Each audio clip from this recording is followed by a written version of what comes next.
A few years ago, a girl from school emailed me via my website, and I'd like to read that email to you now, if I may. So it starts, "Hi, Sarah.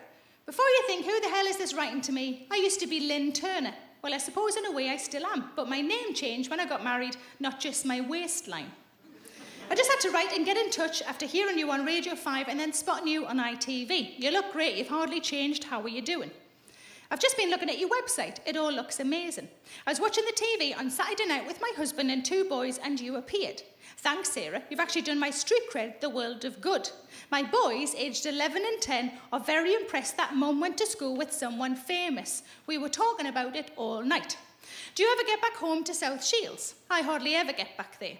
I moved down south when I was 21. I'd met my husband, a southerner, and we set up home in Romford.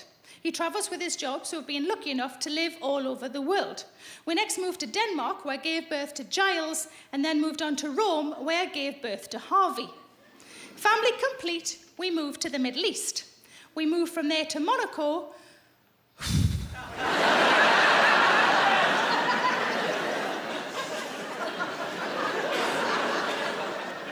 We moved from there to Monaco, then The Hague, followed by a 3-year stint back up north in Jesmond, before eventually settling down in leafy Hampshire. We've lived here for 4 years now, so life is as settled as it gets.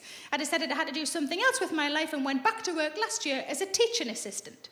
I'd really love it if you could find the time to write and get in touch, or if you're down this neck of the woods, it'd be great to see you again. Take care, Lynn. She was one of my bullies. She wasn't a punchy bully, she was a psychological bully. She used to try and fuck me up, I suppose. I remember one time she came up to me in the playground and she said to me, "Did you write into Just 17 this week?" And I went, "No." And she went, "Oh, well, thought you had," and off she flounced. So on the lunch break, I went to the newsagent and I bought a copy of Just 17. Now, if you don't know what Just 17 is, it's a magazine that you read until you're 15. If you're still reading it at 17, something has gone horribly wrong.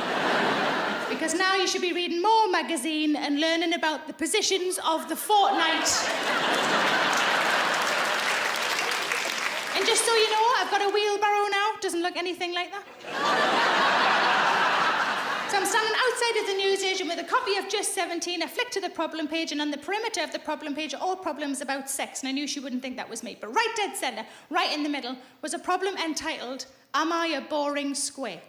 She made me buy my fucking insult. So I replied to her email.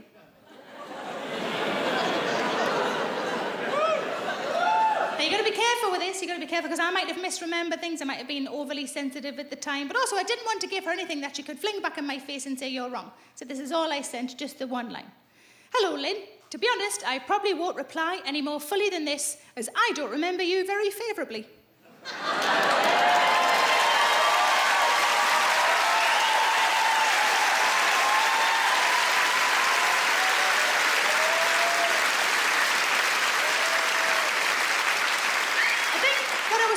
At school was like an ugly duckling revelation moment. We all know the story of the ugly duckling, don't we, that becomes the beautiful swan. So it was never an ugly duckling, was it? It was always a perfectly lovely cygnet. Which is what the book should have been called. The perfectly lovely cygnet and his rubbish time with the shitty ducks. But people think the moral of that story is don't judge something because it might be wrong. I don't think that's the moral. I think the moral is don't be mean to anything because it might grow up to steal your chips and break your arm.